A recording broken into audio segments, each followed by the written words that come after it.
ninde wakubwiye ngo iyo ndwara urwaye izakwica? Ibyo bavuga ni iby'abantu. Ninde wakubwiye ngo urwo rugo ntabwo uzarutindamo? Oya, ayo ni amajwi y'abadayimoni. Ikimana ivugana nawe ni ikizasohora. Ndagira ngo nkubwire ngo ugiye guhura n'imbaraga z'Imana, ugiye guhura n'ikimana yagusigiye, ugiye guhura n'ikimana yagufatiye. Haya wene fosiri godrere deta. Ndimo ndabona wahagurukiwe n'umukoresha wawe. Ndimo ndakubona ubuzima bwawe abadayimoni bari barabufashe bugwate, bavuga ngo nta kintu uzageraho. Abo ni abantu ikimana yavuze ntikizahinduka. Reka nkubwire nshuti muvandimwe, oh de sala wini voya sini glome aya wini stasini mini enefo ya sini glai. Ndumva Imana ikuntumyeho iyi saha.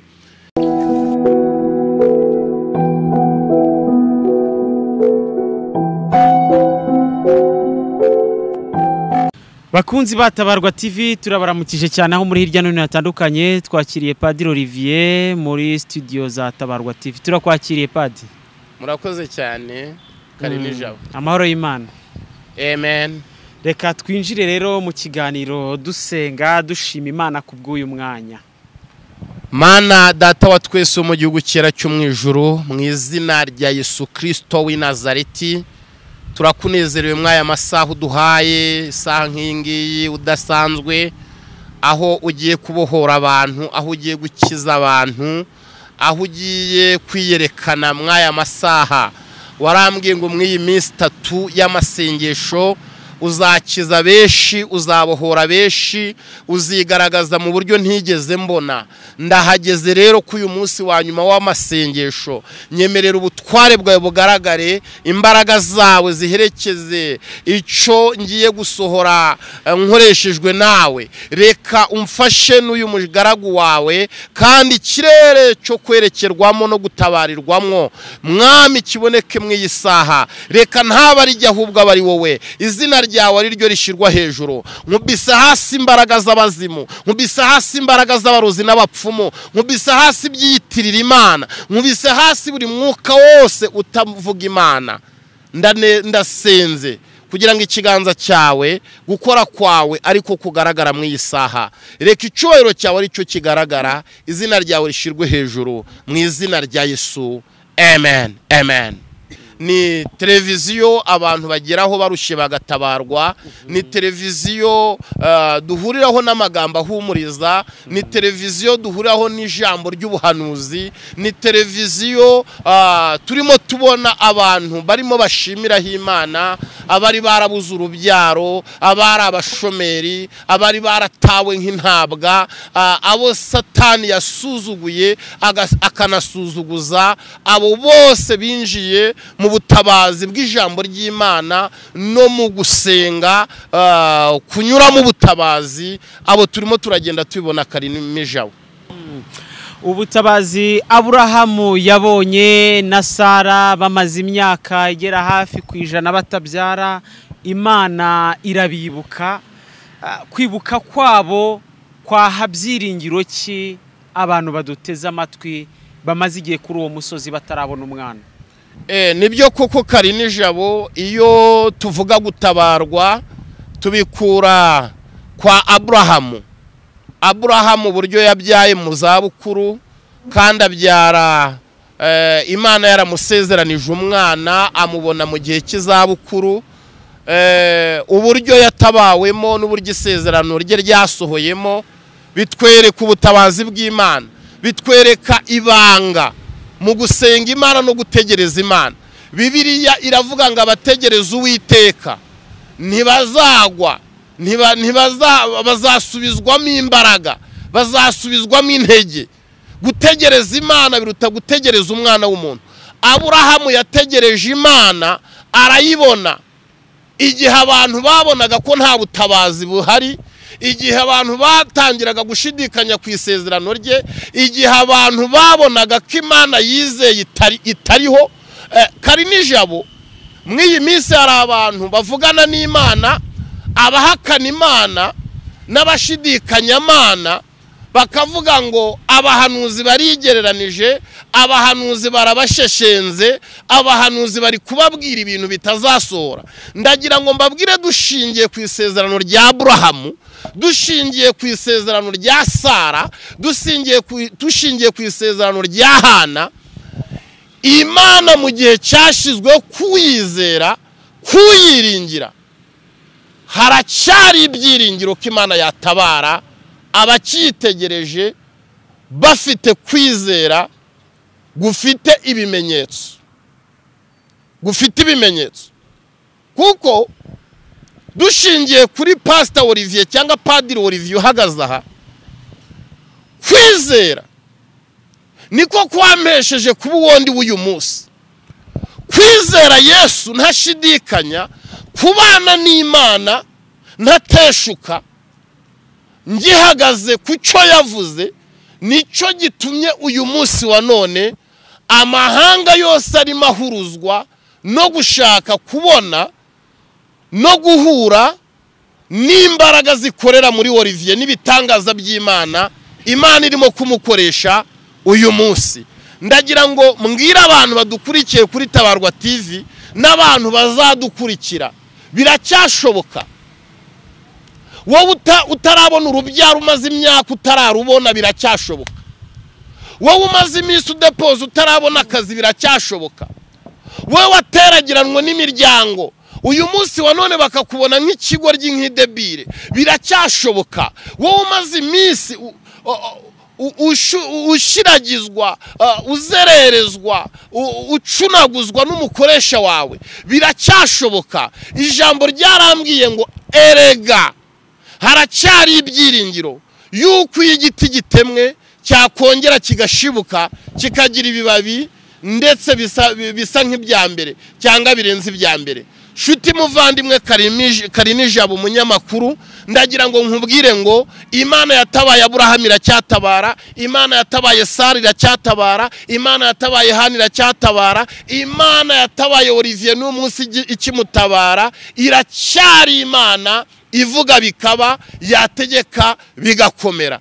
Mpagaze rero mu kimana yansezeranije, mpagaze mu kimana irimo kuvugana nanjye. Ndagira ngo mpanurire uyu muntu wari umaze igihe kinini ashidikanya ku masezerano y'Imana. Ndagira ngo mpanurire umuntu wumva gatangiye kuva mu by'Imana gake gake, ongera ubigumemo, ongera uhagarare mu izo mbaraga zo gusenga, ongera winjire mu kwiyiriza, ongera winjire mu gusoma ijambo ry'Imana, ongera urindirire ku birenge by'Imana. The star we are for stars. Ongera urindirire mu kimana yavuganye nawe. Ijambo ry'Imana riratinda ariko ntirihera. Ikimana yasezeraniye umuntu ikirinda ibihe n'ibihe, ikirinda ibihumbi n'ibihumbi paka ikagisohoza. Oya, kubitaragisohoza wibigaya, kuko birakongerera uburame, birimo birakongerera abantu benshi bazagufasha gushima. Uyu munsi barimo basesereza amasengesho yawe bavuga ngo utegereje ibitazasohora, wirirwa mu masengesho, wirirwa mu misozi, wirirwa na Bibiliya, wirirwa na gatambaro ku mutwe, wirirwa ku gakeka. Oya, ibyo byose barimo bakubwira birimo biragusunikira mu ibanga ryo gusubirizwamo. Yesu ashimwe cyane. Umwanditsi umwe, umukozi w'Imana umwe yaravuze ngo dore nari umusore none ndashaje, ni Dawidi, ngo sindabona umukiranutsi aretswe, ngo cyangwa ngo urubyaro rwo rusabirize ibyo kurya. Urwo rugendo urimo rw'agasuzuguro, urwo rugendo urimo rw'abarozi, urwo rugendo urimo rwo guteragiranwa, urwo rugendo urimo rw'ubushomeri, reka nguhanurire, nitwa umuhanuzi Profete Olivier. Ndagira ngo nkubwire ngo ugiye guhura n'imbaraga z'Imana, ugiye guhura n'ikimana yagusigiye, ugiye guhura n'ikimana yagufatiye. Haya wene fosiri godrere deta. Ndimo ndabona wahagurukiwe n'umukoresha wawe, ndimo ndakubona ubuzima bwawe abadayimoni bari barabufashe bugwate, bavuga ngo nta kintu uzageraho. Abo ni abantu icyo Imana yavuze ntikizahinduka. Reka nkubwire nshuti muvandimwe, de sala wini voya sini glome aya wini sta sini mini ene voya sini glai. Ndumva Imana ikuntumyeho iyi saha. Imana irambwiye ngo uyu ni umwaka wawe, ni umwaka wo gutabarirwamo, ni umwaka abarozi bagiye guhomba ibyo bagutanzeho, bakuterekerera, bakuragurizaho. Ni umwaka Imana igiye kuvuguruza ibyo bari baragutongereyeho. Ni umwaka Imana igiye kuvuguruza ibyo abarozi bari barashinze. Reka nkubwire shuti, iby'abantu ni amagambo, ariko icyo Imana yavuze ni ijambo. Bajya bakatira abantu, bakabakatira imyaka 2, bakabakatira imyaka 3. Ariko reka nkubwire, Imana ijya ivuguruza iby'abantu igashyiraho umugambi wayo. Nshuti muvandimwe, nasomye ijambo rirambwira ngo niba Imana iri mu ruhande rwacu ariko si niba Imana iri mu ruhande rwawe utewe ubwoba n'iki? Niba Imana iri mu ruhande rwawe uyu munsi kivugana nawe, nta kintu kurega, nta kintu gushinja, kubera icyo abarozi bagutera ubwoba. Ni kuki bene wanyu ubabazwa nuko batakiguhamagara, ubabazwa nuko batakigusura, ubabazwa nuko batakiza mu birori byawe? Oya, bazaza. Wowe senga, hagarara mu by'Imana yavuganye nawe, hagarara mu cy'Imana ivugana nawe uyu munsi. Uwiteka Imana Nyiringabo aje gusiba amayira y'abadayimoni, aje gushinga ibendera ry'ubutabazi ku buzima bwawe. Ninde wakubwiye ko ibyo abantu bakubwiye bizasohora? Umva ukuntu ijambo ry'Imana rivuga. Aravuga ngo hahirwa umuntu ugufiteho imbaraga, ngo hahirwa afite inzira z'igisiyoni, ngo niyo banyuze mu gikombe cyitwa Baka bagihindura ahantu h'amasoko, imvura y'umuhindo ikacyambika umugisha, ngo bagenda baboneka mu maso h'Imana Isiyoni. Iby'abantu bireke, iby'abaguca intege bireke, iby'abakwereka ko iyo ndwara urwaye izakwica bireke. Oya, Imana ifite ubuhanga burenze ubw'abantu. Imana ifite inzira zirenze iz'abana b'abantu. Ibyo Imana yavuze bitandukanye n'ibyo umuntu avuga uyu munsi. Nshuti muvandimwe, nkuzaniye ubuhanuzi buvuga ngo biracyashoboka. Nkuzaniye ubuhanuzi buvuga ngo humura, Yesu Kristo ntahinduka. Uko yarejo n'uyu munsi niko akiri, ni nako azahora iteka ryose. Yesaya yaravuze ngo nimuhumurize abantu banjye, mubabwire ko intambara zabo zirangiye, kandi mubamenyeshe n'umwaka w'imbabazi z'Uwiteka. Reka nkubwire, nkuzaniye ijambo ry'ihumure rivuga ngo aho hantu bagutabye, aho hantu bagushize, aho hantu birirwa bagusakuriza, aho hantu birirwa bavuga ngo ntabwo uzahungukira, aho hantu birirwa bavuga ngo iyo ndwara urwaye ntuzayikira. Reka nkubwire, ibyo ni iby'abantu. Ibyo Imana yavuze nibyo bifite agaciro, kandi ni nabyo Imana igiye guhagararaho igusubiza icyari kimaze iminsi kiguteye ubwoba. Muvandimwe, dore ejo bundi wapfushije ubukwe, ariko ndagira ngo nkubwire ngo ubwo bukwe buzasohora kuko bwavuzwe n'Imana. Ndi gusenga, hari abantu badukurikira mu masengesho yacu. Dufite gurupe yitwa Senga Utabarwe. Ni gurupe iyo ushaka kuyijyamo uranyandikira ukabimbwira. Dutangira gusenga saa 8 z'ijoro kugera saa 9. Ushaka kugira ngo tukwinjize mu iyo gurupe urabimbwira nkakwinjizamo. Abantu bamaze gutabarirwamo, abantu bamaze kubohokeramo. Hari abantu bahoraga baterwa n'umwuka w'intozi, hari abandi bari bamaze igihe kinini baterwa n'abadayimoni babanigaguraga nijoro. Abo bose bafite ubuhamya bufatika. Nimba wifuza kujya usengana nanjye, nyandikira ubinsabe ngushyire mu iyo gurupe. Kandi ikindi, ndumva Imana irimo kuntuma ku bantu bari bamaze igihe kinini baboshwe n'imyuka mibi, bari bamaze igihe kinini barabaswe n'imbaraga z'umwijima. Abimana bantumyeho, hari umukasi Imana yampaye nijoro ndi gusenga yo gukatakata iyo mikasi, iyo migozi yari imaze iminsi yarafashe ubuzima bwabo. Imana ihabwa icyubahiro. Singe wabonaga ngera kwitabarwa TV. Imana yambwiye ngo ije kuruhura abantu. Imana yambwiye ngo ije gusuka ububyutse mu bantu b'Imana bari baracitse intege. Hari abandi bari bamaze iminsi bari umwuka w'igisuzuguriro. Imana yambwiye ngo ije gukuraho igisuzuguriro. Data yambwiye ngo aje kwica amagini yari amaze iminsi atera abantu mu bicuku by'ijoro. Imana itugire neza, tugiye gusenga Imana. Shuti muvandimwe, reka nkubwire shuti yanjye, reka nkubwire wowe unteze amatwi. Imana irabohora, Imana iratabara, Imana ikura hasi, Imana ishyira hejuru. Imana yica imigambi y'inshakura igamije gutabara uwo yashyizeho ikimenyetso cye. Ninde wakubwiye ngo iyo ndwara urwaye izakwica? Ibyo bavuga ni iby'abantu. Ninde wakubwiye ngo urwo rugo ntabwo uzarutindamo? Oya, ayo ni amajwi y'abadayimoni. Ikimana ivugana nawe ni ikizasohora. Kandi uhereye none uvugana n'umuhanuzi, Imana igiye kwita ku cyo yavuganye nawe. Tugiye gusenga Imana.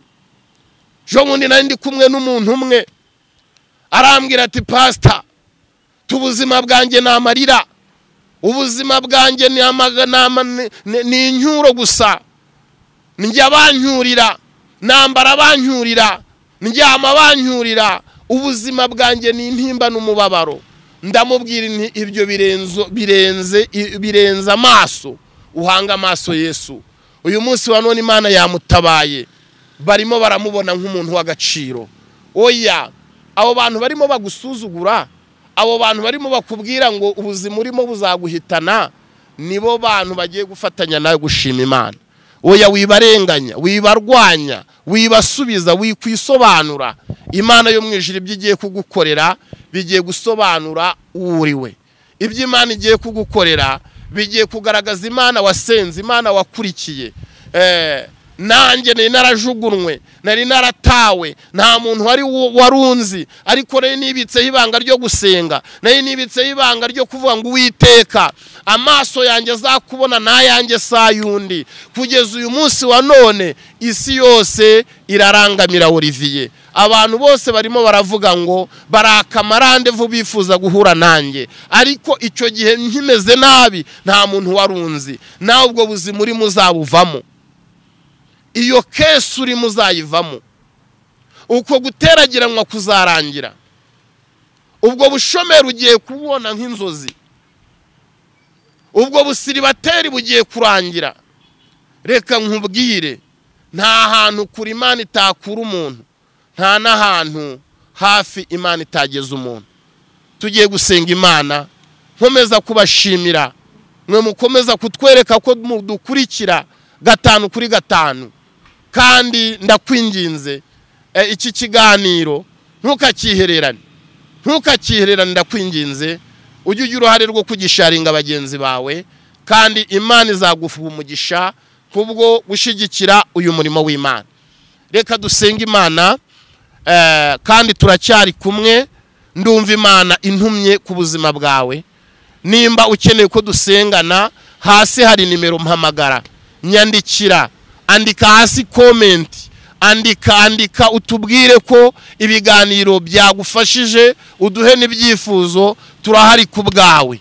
Kandi nukuri dushimire Karinijabo Noella wo ku Mavuta TV ukomeje kubana natwe. Imana yo mu ijuru imuha umugisha ndetse inamuhaza uburame n'ubwiza. Imana iduhana umugisha. Mana nyir'ububasha, iri ni ijambo ryawe rikomeye umanuye none ahangaha, si ryari iryanjye ahubwo ryari iryawe, ryo kugira ngo ryomore imitima ya benshi. Herekeza ijambo ryawe rigira imbaraga mu mitima ya benshi, rizura abantu benshi kandi rizana abantu benshi kugukiranuka no gutegereza Imana. Nyemerera buri muntu wese ugiye kuryumva n'ugiye kurisangiza benshi kugira ngo rigire umumaro mu mitima yabo, mu izina rya Yesu, amen. Imana iguha umugisha. Reka nkwifuriza umugisha w'Imana n'amahoro y'Imana. Turi kumwe. Shalom, shalom.